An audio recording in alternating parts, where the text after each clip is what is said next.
Hola amigos, ¿qué tal? Reciban el saludo del pastor Roberto García para estar con el repaso general de la lección de esta semana, esperando que la presencia del Dios Todopoderoso pueda estar con nosotros y nos ayude a entender y a aplicar en nuestra vida lo que vayamos aprendiendo.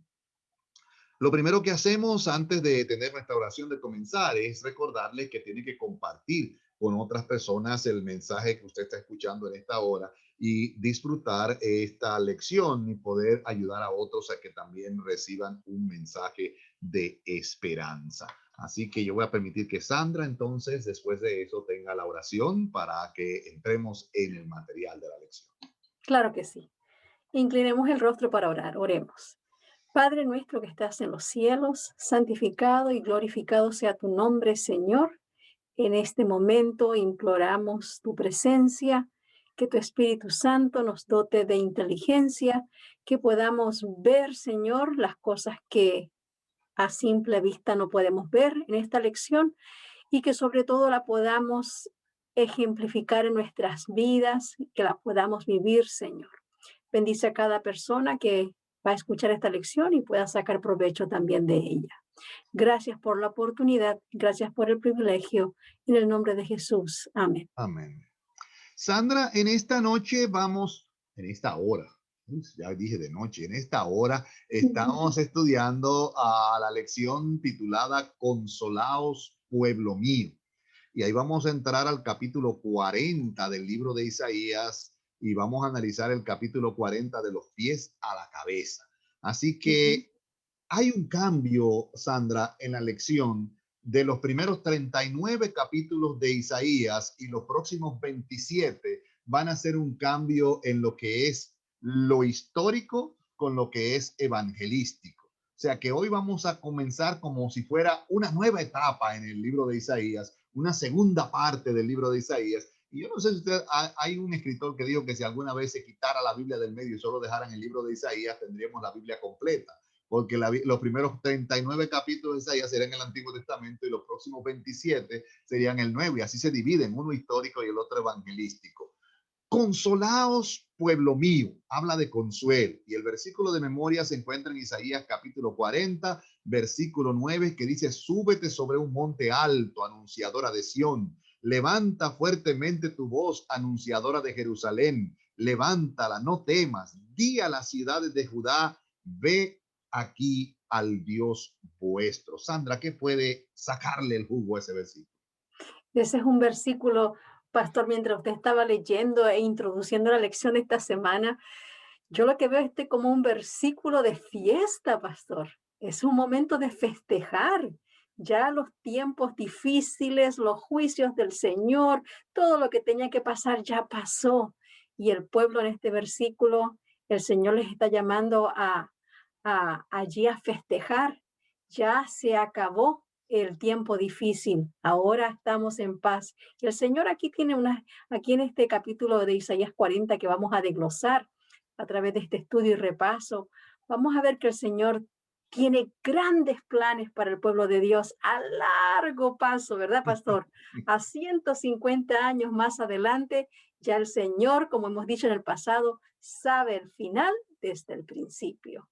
Wow, qué maravilloso eso. Y lo grande y extraordinario es que llama a Israel, a Sión y a Jerusalén anunciadoras de Dios. O sea, no solamente son el pueblo de Dios, sino tienen que anunciar, tienen que proclamar a voz en cuello que ahí está el Dios vuestro, ¿verdad? Del Dios todopoderoso que protege a Israel. Lo mismo que tenemos que hacer nosotros, Sandra. Tenemos que proclamar su gloria, que hablar de él, que decir lo bueno y maravilloso que Dios ha sido con nosotros. Así es, Hay una pastor. experiencia, ajá. Ajá, también en este versículo podemos ver, ¿verdad?, cómo se está pasando de una etapa oscura a una etapa de luz, ¿verdad? A una etapa donde podemos ver esperanza. Y este versículo también puede hablar a nuestro corazón en esta mañana, porque hay muchas personas que están viviendo en la oscuridad de sus conflictos, sus situaciones y problemas, y el Señor les ofrece algo mejor, les ofrece una esperanza, les ofrece su ayuda para salir victoriosos en lo que estén experimentando en sus vidas, ¿verdad? Y depende de nosotros si queremos aceptar esa libertad, si queremos aceptar ese momento de alivio. Todo depende de nosotros. Wow, y todo comienza con la expresión de Isaías cuando dice consolaos, ¿verdad? Ujú. Consolaos. En medio del sufrimiento, consolaos. En medio del sufrimiento, ustedes son pueblo mío. En medio del sufrimiento, quien dice esto es vuestro Dios. Y habla al corazón de Jerusalén y dile a voces, su tiempo se ha cumplido, que su pecado es perdonado, que doble ha recibido de la mano de Jehová sobre todos sus pecados, dicen los versículos 1 y 2 de Isaías 40. En pocas palabras, terminó la tristeza, como usted dijo, terminó el sufrimiento, y por eso es que Dios dice, no temas en nuestro versículo de memoria, en el versículo 9, no temas, no tengan temor de la pandemia, no tengan temor del virus, no tengan temor de los problemas económicos, no tengan temor de las enfermedades. Dios está con nosotros, y como dice el Salmo 46, nuestro refugio es el Dios de Jacob. Y Ahí tenemos, entra pa- Sandra, entonces, ajá, dígame. pastor, y entonces volvemos nuevamente a lo mismo. Tenemos que aceptar ese rescate. Tenemos que aceptar no vivir más en esas etapas de tristeza. Tenemos que creer por fe que el Señor está con nosotros. Ujú. Allí la lección cuando comenzó el día sábado nos comenzó hablando de un soldado, su nombre era Yokoi, y este Ajá, de la soldado Segunda era Guerra un Mundial. soldado japonés fiel, fiel, fiel de la Segunda Guerra Mundial y se escondió en la jungla en Guam. Y allí él estaba, ¿verdad?, pendiente a la guerra, que si a lo mejor viene una bomba, lo que sea, viviendo a escondidas, viviendo en la oscuridad, y así comenzaron a pasar los años. En uno de esos días llegó un panfleto donde le decía en el panfleto que la guerra se había acabado y él pensó que era una propaganda falsa y no la creyó. Y siguió viviendo así, asustado, sufriendo privaciones, mientras que todo el mundo afuera estaba gozando de la buena vida.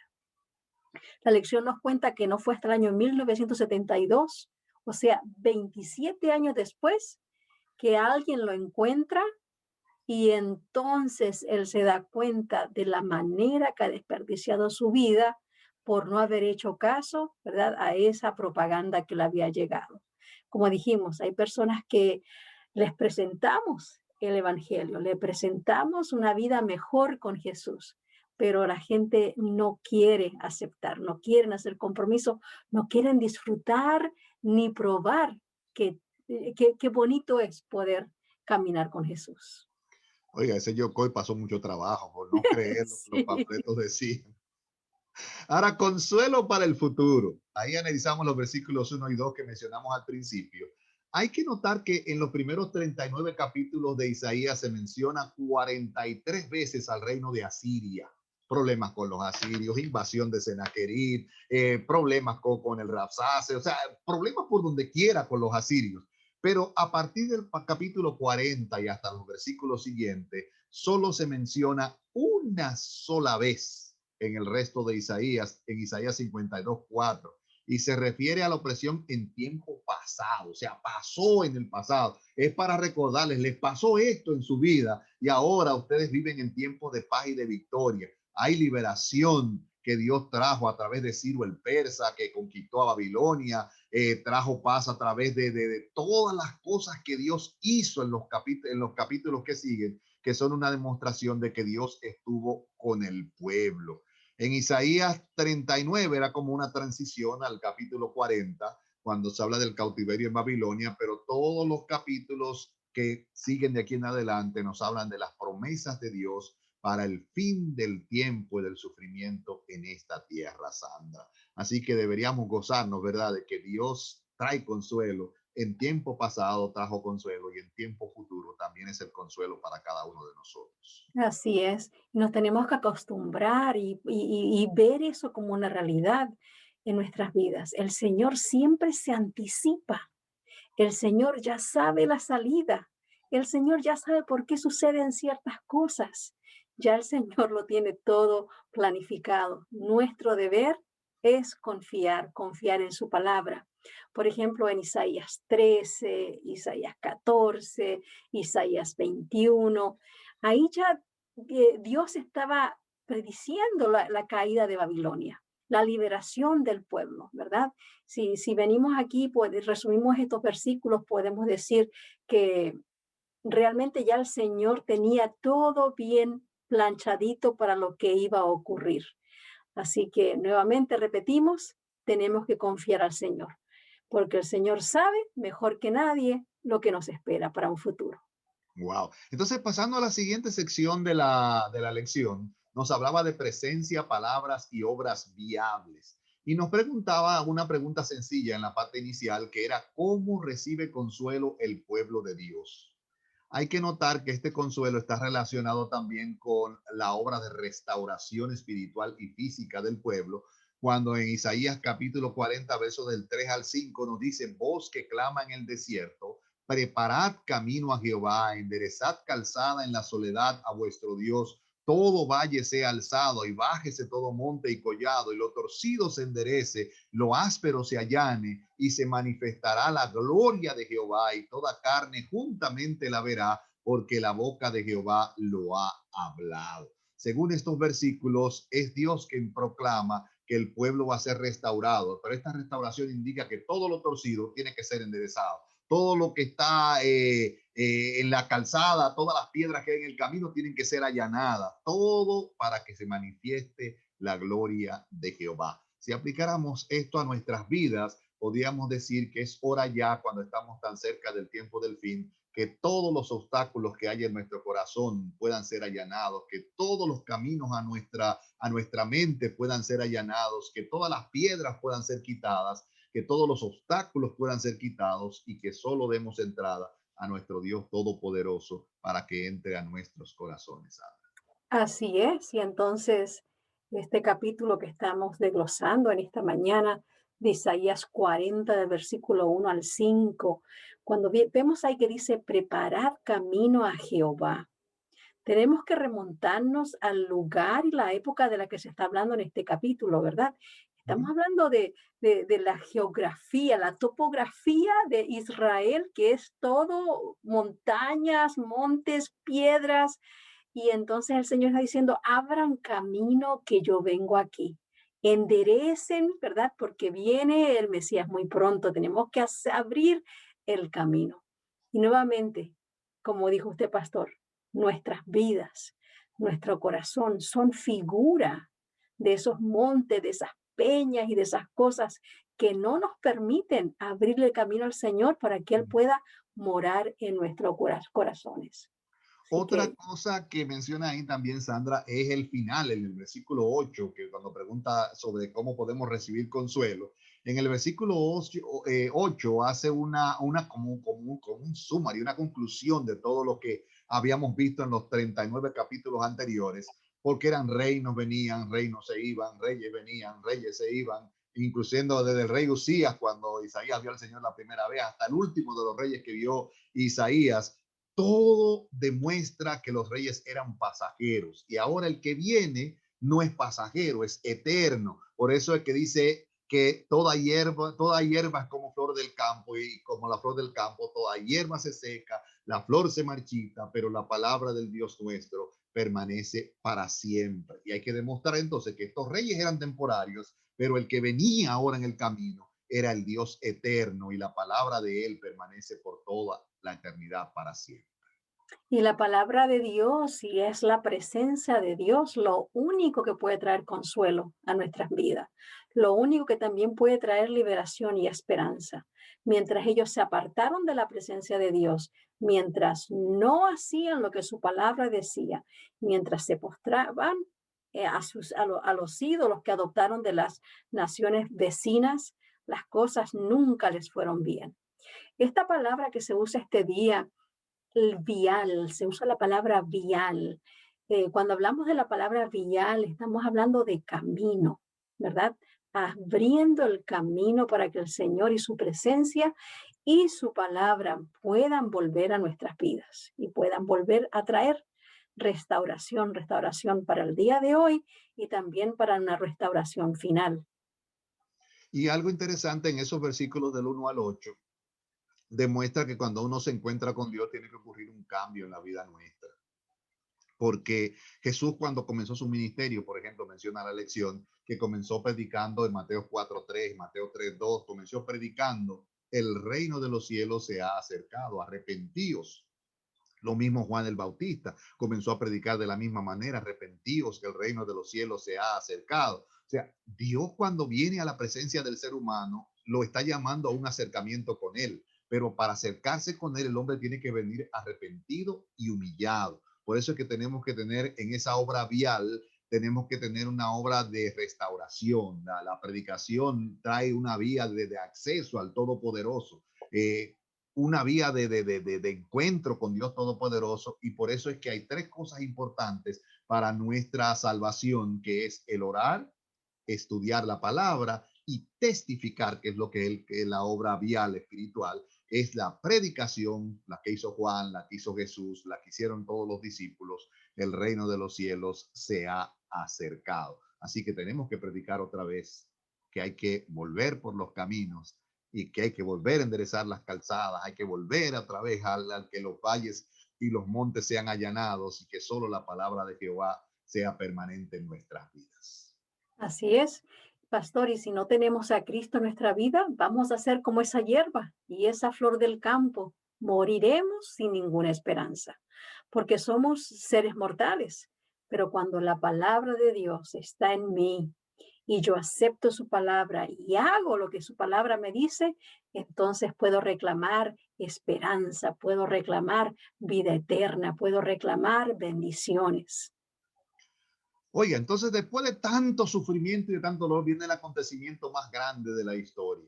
Isaías 40 del 9 al 11 nos narra el nacimiento de la evangelización y qué es lo que proclama la evangelización.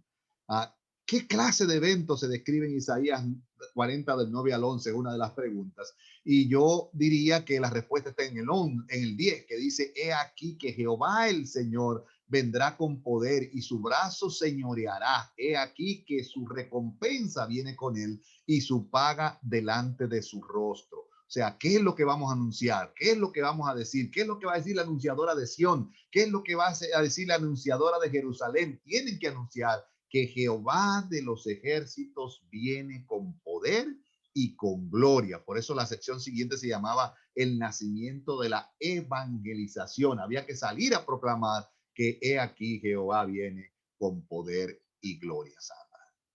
Pastor, yo no puedo evitar imaginarme, ¿verdad? Este Salvador, este Redentor que viene con su brazo fuerte, pero al mismo tiempo ese brazo fuerte, pastor, es un brazo tierno que lleva a los corderos y los lleva en su seno y los pastorea suavemente.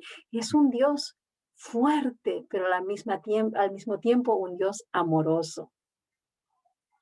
Oiga, y hay una declaración que hace Salmo 68:6, que nos dijo la lección de esta semana, que dice en el versículo 6, Dios hace habitar en familia a desamparados, saca a los cautivos a prosperidad, mas a los rebeldes habitan en tierra seca. Oh Dios, cuando tú saliste de delante de tu pueblo, cuando anduviste por el desierto, la tierra tembló, también se destilaron los cielos ante la presencia de Dios. Aquel Sinaí tembló delante de Dios, del Dios de Israel. Y me trae alegría el hecho de que Dios hace que los desamparados y los cautivos salgan a prosperidad.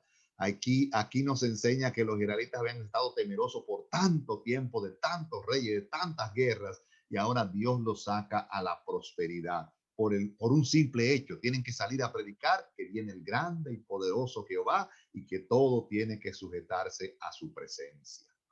A mí también lo que me gustó mucho, pastor, fue que en esta sección del día martes, donde habla acerca de la evangelización, las mujeres no nos quedamos atrás, pastor.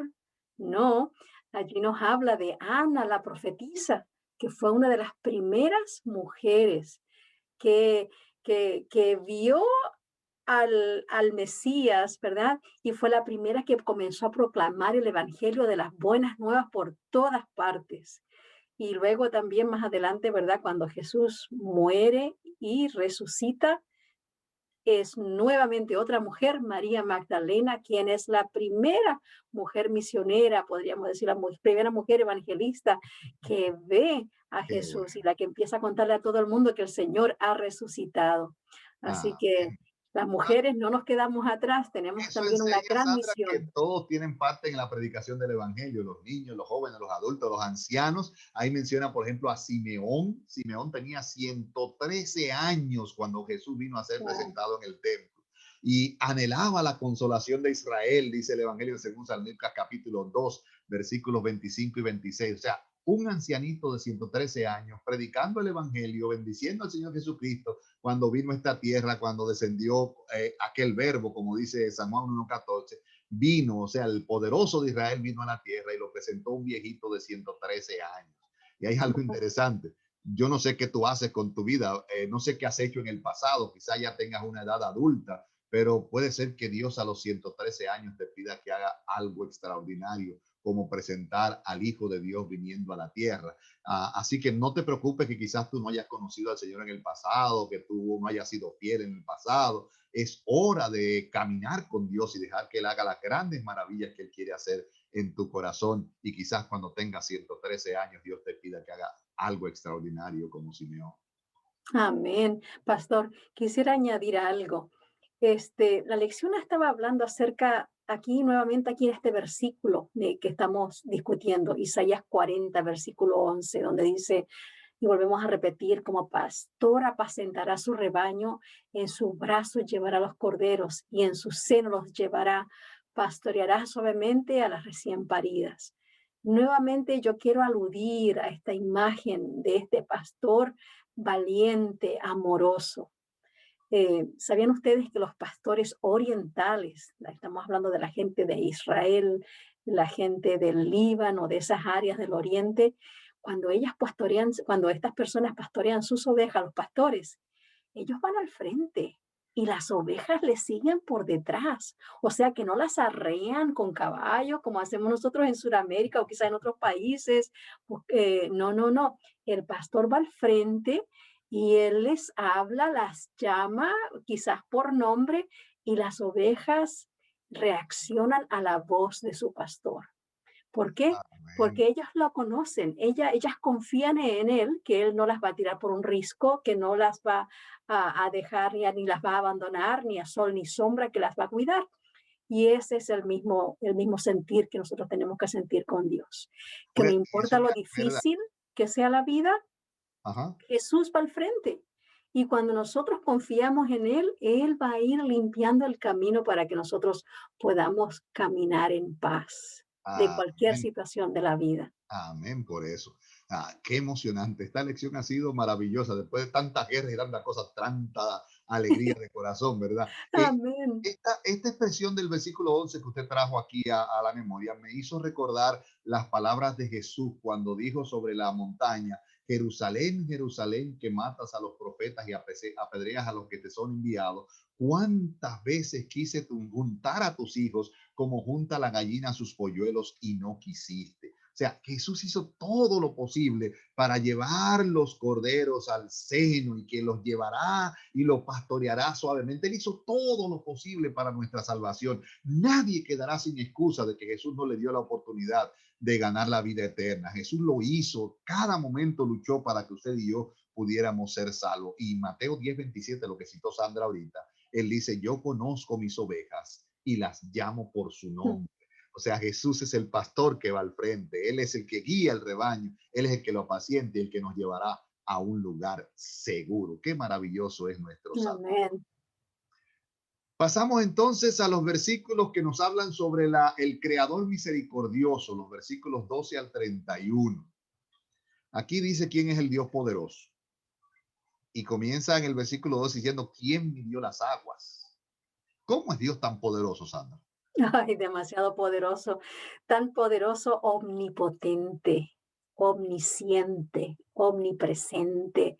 Nosotros no tenemos el vocabulario extenso, suficientemente extenso para poder abarcar todos los atributos que son de Dios. Pero pastor, qué bonito sería si nosotros leemos esos versículos.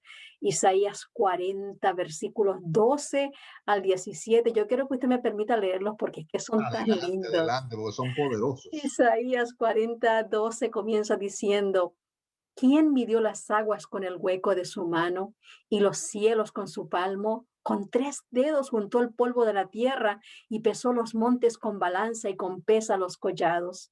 ¿Quién enseñó el espíritu de Jehová o le aconsejó enseñándole? ¿A quién pidió consejo para ser avisado? ¿Quién le enseñó el camino del juicio, le enseña ciencia o le mostró la senda de la prudencia? He aquí que las naciones le son como la gota de agua que cae del cubo y como menudo polvo en las balanzas le son estimadas. He aquí que hace desaparecer las islas como polvo. Ni el Líbano bastará para el fuego, ni todos sus animales para el sacrificio. Como nada son todas las naciones delante de él, y en su comparación serán estimadas en menos que nada y que lo que no es. Como dijimos anteriormente, los atributos del Señor, su poder es incomparable, ¿verdad? A través de estos versículos podemos ver eso. Pero eso, lo que acabamos de leer es tan interesante, pero más interesante aún es saber de que de lo que estamos leyendo, esta descripción increíble no es cualquier persona, es nuestro Dios, es nuestro de nosotros. Él es el que está de nuestro lado. Oiga, Sandra, y lo que termina el versículo 18, entonces la pregunta de Isaías, después que él dice todo eso de lo poderoso y extraordinario que es Dios, entonces termina haciendo una pregunta: ¿a qué pues haréis semejante a Dios? En Mm, pocas palabras, no hay otro como Él, no hay no otro hay. semejante a Él en toda la creación y en lo que no conocemos todavía en la eternidad. No hay nada que se compare al Dios nuestro, al Dios maravilloso en el que tú y yo confiamos. Mira, a Pastor, veces y cuando hablamos de esto, ¿verdad? Debiéramos de mirarnos a nosotros mismos y decir, entonces mi situación y mi problema, pues prácticamente no es nada cuando yo lo pongo a los pies de Jesús. eso Porque iba a si Él es decir. tan grande, Ujú. poderoso, incomparable, Él puede hacer polvo aquel problema por el cual estoy pasando. Por eso iba a decir que a veces nosotros creemos que nuestros problemas son grandes y nos olvidamos que nuestro Dios es más grande que nuestros problemas. Así que maravilloso es el Dios nuestro. Pero hay un problema en nuestras vidas. A nosotros nos gusta ver, nos gusta palpar, nos gusta saber que lo que hay, nosotros podemos saber que está ahí. Y Dios es invisible. Dios habita en los cielos, en un lugar allá maravilloso. Pero nos prestamos a un problema llamado idolatría. La idolatría, a la gente piensa que es, qué sé yo, arrodillarse delante de una estatua, arrodillarse delante de un chamán, una gente de esa que proclaman cosas extrañas. Pero idolatría puede ser el vestido que usas, puede ser el carro que tienes, la casa donde vives. Idolatría puede ser el dinero que tienes en el banco. Idolatría puede ser lo que tienes en tu cabeza acerca de ti mismo. Todo lo que nos separa de Dios, de una íntima relación con Dios, es idolatría y eso se convierte en un problema. Los profetas llaman a esa idolatría el adulterio espiritual. Cuando usted, cualquier cosa que usted lo separe de tener una relación estrecha con Dios, eso es idolatría y eso es un problema, ¿sabes? Es así. Éxodos 20, versículo 3 es muy claro. Ese es nuestro primer mandamiento. No tendrás dioses ajenos delante de mí, dice Jehová. ¿Verdad? Nosotros tenemos que darle a Él, a Dios, siempre el primer lugar y no permitir que nada tome el lugar de Dios.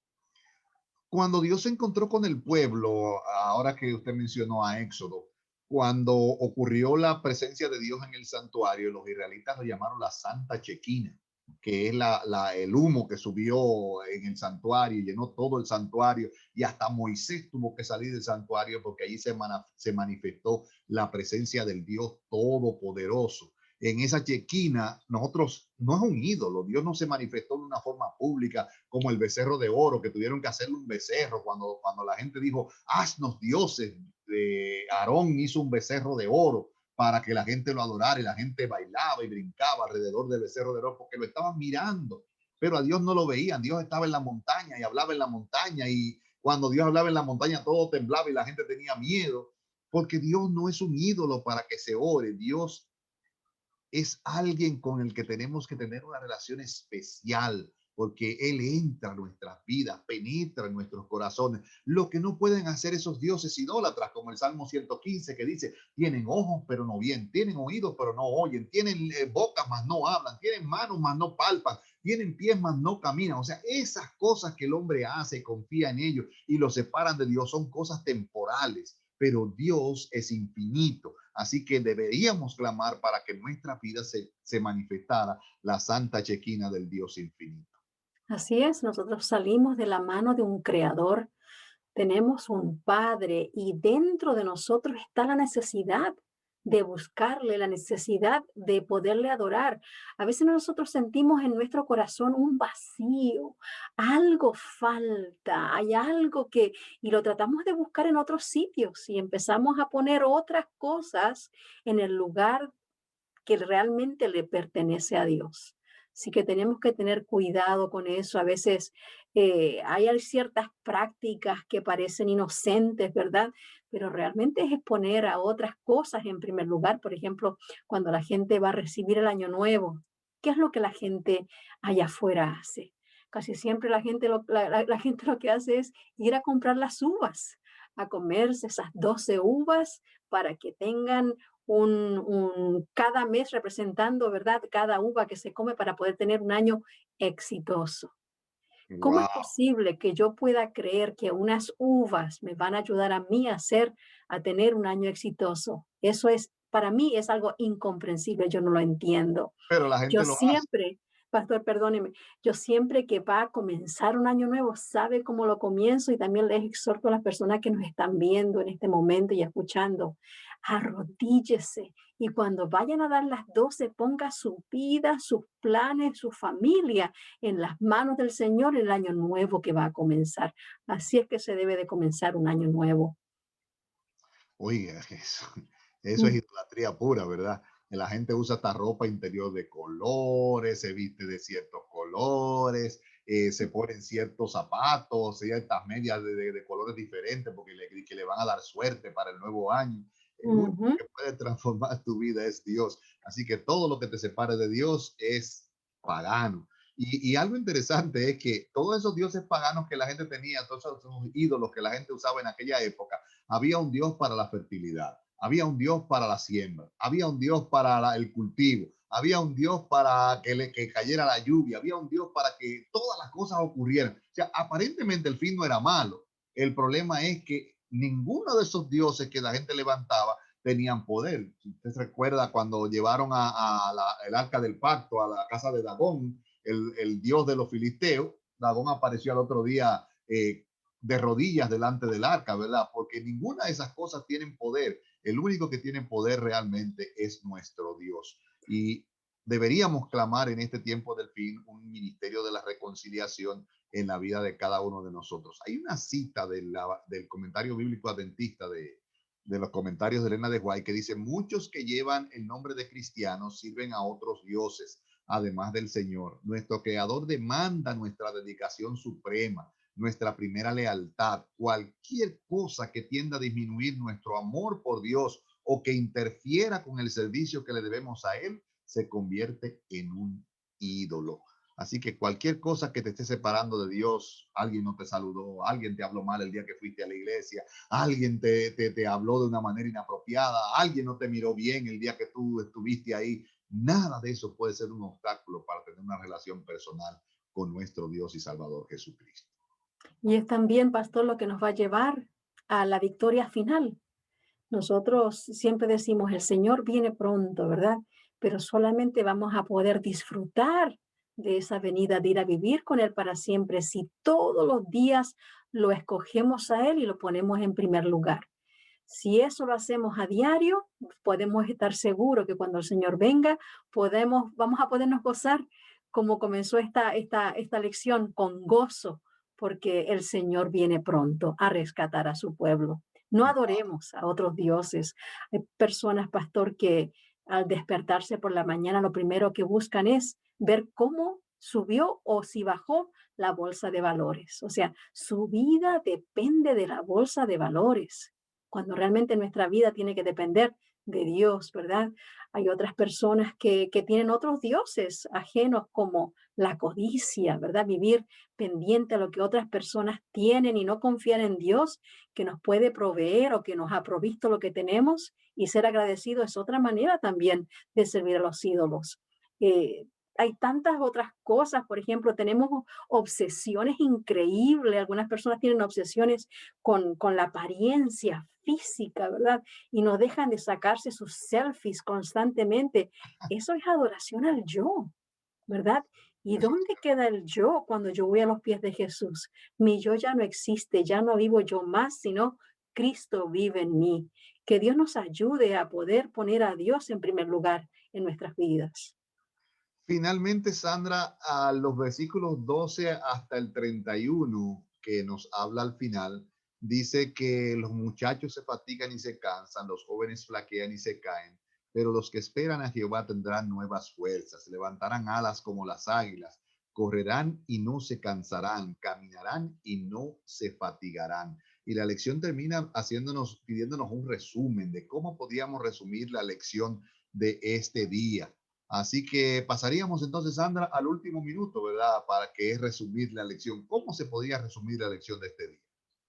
Yo diría, pastor, que nosotros lo que tenemos que hacer es buscar de la presencia de Dios y de su palabra a diario, para que así podamos ser centinelas fieles y podamos compartir nuestro Dios, que es omnipotente, omnipresente, que no hay quien, ¿verdad?, se le pare al lado, creador y dueño del universo.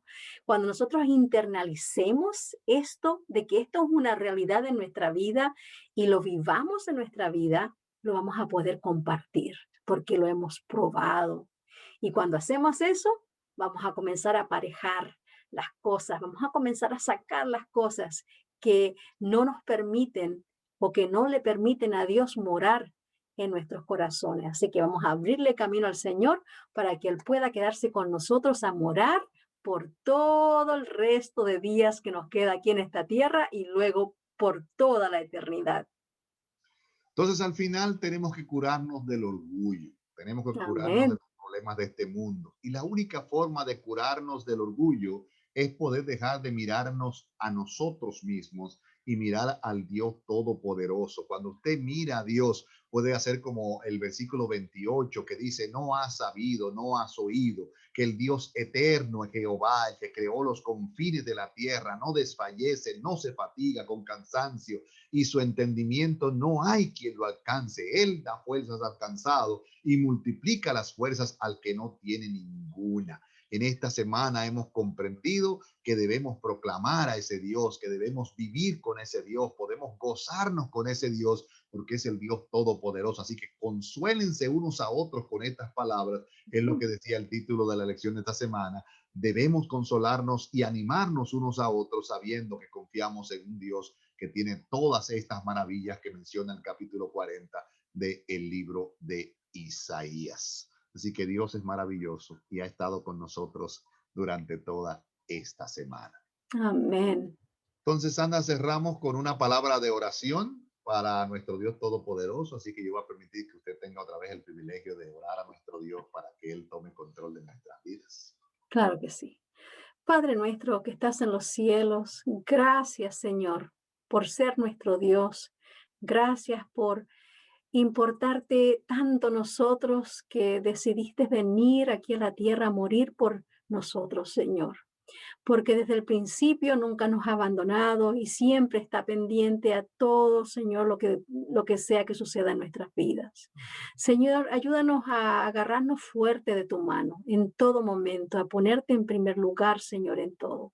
Bendice nuestras vidas, nuestras familias, Señor, y que esta lección que nosotros hemos estudiado en esta ocasión pueda quedar aquí en nuestros corazones y en nuestras mentes impregnadas, Señor.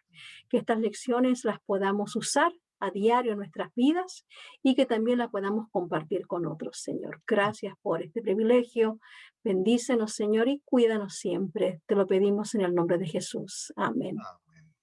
Bien, amigos que están del otro lado de la pantalla, muchas gracias por estar con nosotros. Que la presencia del Dios infinito pueda estar con ustedes en este día sábado y que el resto de este día pueda ser de bendición. Que hoy pueda ser el mejor día de sus vidas y que gocen la eternidad con el Señor Jesucristo. Que Dios sea con ustedes. Les esperamos la próxima semana a la misma hora de hoy. Que Dios les bendiga. Amén.